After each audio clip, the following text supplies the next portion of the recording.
పౌనఃపున్య బహుభుజి.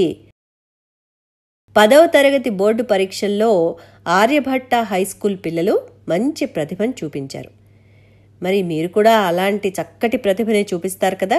సరే, ఉదాహరణకి 10వ తరగతికి సంబంధించిన 2 సెక్షన్ల ఉపాధ్యాయులు ఏ సెక్షన్ నుంచి మంచి ప్రతిభ చూపారో కనుక్కోవాలి అనుకున్నారనుకోండి.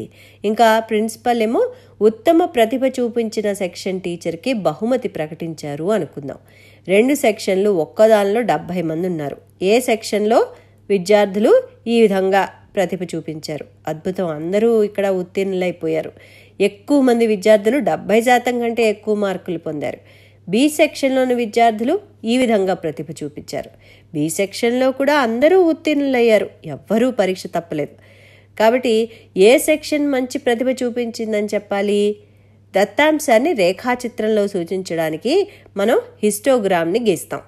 పిల్లలు మీరు గుర్తించాలి, ఇక్కడ ఏంటంటే మనం ఇక్కడ హిస్టోగ్రామ్ని ఉపయోగిస్తున్నాం, కమ్మీ రేఖాచిత్రాన్ని కాదు. ఎందుకంటే దత్తాంశము తరగతి అంతరాలుగా ఇవ్వబడింది. అంటే 90 మరియు 100 మధ్య మార్కులు పొందిన విద్యార్థులు 9 మంది ఇలా ఇవ్వబడ్డాయి. ఇచ్చిన ఒక విలువకి మనం ఖచ్చితం పౌనఃపున్యం మనకి తెలియదు. 9 మంది విద్యార్థులు 90% మార్కులు పొందారు, 13 మంది 80%. ఇలాగా దత్తాంశం ఇవ్వబడితే మనం సాధారణ కమ్మీ రేఖాచిత్రాన్ని ఉపయోగించవచ్చు. కానీ ఇక్కడ మనం హిస్టోగ్రామ్ని ఉపయోగిస్తున్నాం. ఇది 10వ తరగతి ఏ సెక్షన్ హిస్టోగ్రామ్, ఇది బి సెక్షన్ హిస్టోగ్రామ్. ఈ జిగ్జాగ్ గుర్తు యొక్క అర్థం ఏమిటి? 0 నుంచి 30 వరకు గల అంతరాన్ని విస్మరించాము అని. ఎందుకంటే ఈ అంతరంలో ఎటువంటి సమాచారం మన దగ్గర లేదు. ఏ ఒక్కరూ కూడా 40% కంటే తక్కువ మార్కులు పొందలేదు. కాబట్టి 30-40 తరగతి అంతరం కూడా ఖాళీగానే ఉంటుంది. మనం హిస్టోగ్రామ్ని 40 మార్కుల నుంచి పట్టిక ఆధారంగా గీస్తాం. కానీ హిస్టోగ్రామ్లు వేరువేరు కాగితాలపై ఉన్నాయి. మరి ఈ 2 సెక్షన్ల దత్తాంశాలని ఎలా పోల్చాలి? ఎలా అయినా 10వ తరగతి 2 సెక్షన్ల దత్తాంశాలను ఒకే కాగితంపై సూచించడానికి మనం ఒక మార్గాన్ని కనుక్కోవాలి. అప్పుడే అది సరైన పోలిక అవుతుంది. దీనికోసం మనం పౌనఃపున్య బహుభుజిని ఉపయోగించాలి. ఇది చూడటానికి రేఖీయ రేఖాచిత్రంలా ఉంటుంది, కానీ ఇది ఒక బహుభుజిని ఏర్పరుస్తుంది. రేఖీయ రేఖాచిత్రంలా వివృత పటం కాదు ఇది. హిస్టోగ్రామ్ని పౌనఃపున్య బహుభుజిగా మార్చడానికి ముందుగా మనం ప్రతి తరగతి అంతరం యొక్క మధ్య విలువని కనుక్కోవాలి. మరియు దాన్ని ప్రతి కమ్మీ పైన బిందువుగా తీసుకోవాలి, గుర్తించాలి. ఉదాహరణకి 30-40 యొక్క మధ్య విలువ 30 + 40/2 = 35. కాబట్టి 35 విలువని సూచించు బిందువుని x అక్షం ఆధారంగా కమ్మీ పైన గుర్తిస్తాం. 40-45 మధ్య విలువ 40 + 50/2 = 45. ఎందుకంటే మధ్య విలువ ఎగువ అవధి + దిగువ అవధి 2. కాబట్టి ఈ అంతరానికి సంబంధించిన హిస్టోగ్రామ్లోని కమ్మీ పైన x అక్షం ఆధారంగా 45ను సూచించే బిందువుని గుర్తిస్తాం. ఈ విధంగా మనం ప్రతి తరగతి అంతరం యొక్క మధ్య బిందువుని కనుక్కొని దానికి సంబంధించిన కమ్మీ పైభాగంలోని బిందువును గుర్తించి దానికి సంబంధించి కమ్మీ పైభాగంలో బిందువును గుర్తించి ఆ తర్వాత ఆ బిందువుల్ని కలుపుతాం. తరగతి అంతరాల ఈ మధ్య బిందువుల్ని తరగతి మార్కులు అంటారు.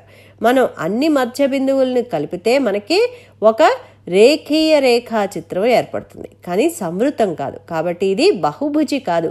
దీనిని సంవృతం చేయడానికి ఆ రేఖ ఖచ్చితంగా అక్షాన్ని ఖండించాలి. ఇప్పుడు 30% కంటే తక్కువ మార్కులు వచ్చిన వాళ్ళు 0. అందుకనే మనం 0-30 అంతరాన్ని వదిలిపెట్టేశాం. ఈ తరగతికి సంబంధించి పౌనఃపున్యం 0. కాబట్టి మనం మరో తరగతి 20-30ని తీసుకుందాం. దీని తరగతి మార్కు 20 + 30/2 = 25. పౌనఃపున్యం 0 అంటే మనకి x అక్షంపై ఒక బిందువు దొరికింది, అదే 25. అదేవిధంగా 100 తర్వాత మనం ఒక తరగతి అంతరం 100-110 తీసుకుంటే దాని పౌనఃపున్యం కూడా 0 అవుతుంది. అంటే మనకి ఒక బిందువు 100 + 110/2 = 105. ఇది x అక్షంపై.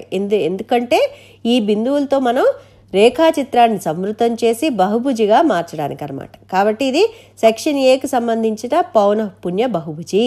అదేవిధంగా సెక్షన్ బికి సంబంధించి పౌనఃపున్య బహుభుజిని గీయాలి. తరగతి అంతరాలు అవే కాబట్టి మధ్య విలువలు కూడా అవే ఉంటాయి, కానీ కమ్మీల ఎత్తులు మాత్రం వేరువేరుగా ఉంటాయి. ఎందుకంటే ఈ సెక్షన్లోని విద్యార్థులు పొందిన మార్కుల పైన ఆ ఎత్తు ఆధారపడి ఉంటుంది. కాబట్టి మనం ప్రతి అంతరం మధ్య బిందువుని దాని యొక్క కమ్మీ పైన గుర్తించి వాటిని కలుపుతాం. ఇక్కడ 30-40 తరగతి అంతరంలో విద్యార్థులు లేరు కాబట్టి గ్రాఫ్ ఈ వైపు 35 దగ్గర మూయబడుతుంది. కానీ మనం రెండవ వైపు సంవృతం కావడానికి 100-110 అంతరాన్ని తీసుకుంటాం. 100-110 అంతరంలో 0 విద్యార్థులు ఉన్నారు కాబట్టి అది ఎక్స్ అక్షంపై బిందువు 105. ఈ రెండింటినీ సరిగ్గా పోల్చడానికి మనం 2 పౌనఃపున్య బహుభుజులను కలిపి గీయాలి. 10వ తరగతి సెక్షన్ ఏ యొక్క పౌనఃపున్య బహుభుజి ఎరుపు రంగులో ఉంది. సెక్షన్ బి పౌనఃపున్య బహుభుజి నల్ల రంగులో ఉంది. ప్రతి అంతరం యొక్క మధ్య బిందువు మరియు పౌనఃపున్యం మనకి తెలుసు కాబట్టి బిందువుల నిరూపకాలని సులభంగా మనం పొందొచ్చు. ఉదాహరణకి సెక్షన్ ఏలో 8 మంది విద్యార్థులు 50-60% మార్కులు పొందారు కాబట్టి ఆ అంతరానికి సంబంధించిన బిందువు x=55. అంతరం యొక్క మధ్య బిందువు y=8 పౌనఃపున్యం అంటే ఎంతమంది విద్యార్థులు ఈ మార్కులు పొందారో వాళ్ళు. కాబట్టి 2 తరగతుల మార్కులను పోల్చడానికి హిస్టోగ్రామ్ని పౌనఃపున్య బహుభుజితో మార్పు చేయడం అనేది ఒక చక్కటి ఉపాయం అన్నమాట. ఇప్పుడు ప్రిన్సిపల్ నుంచి ఏ క్లాస్ టీచర్ బహుమతి పొందుతారు? ఈ రేఖాచిత్రాన్ని మీకు మీరుగా పరిశీలించి మరి దానికి జవాబు కనుక్కుంటారు కదూ. సరే, ఉంటాను.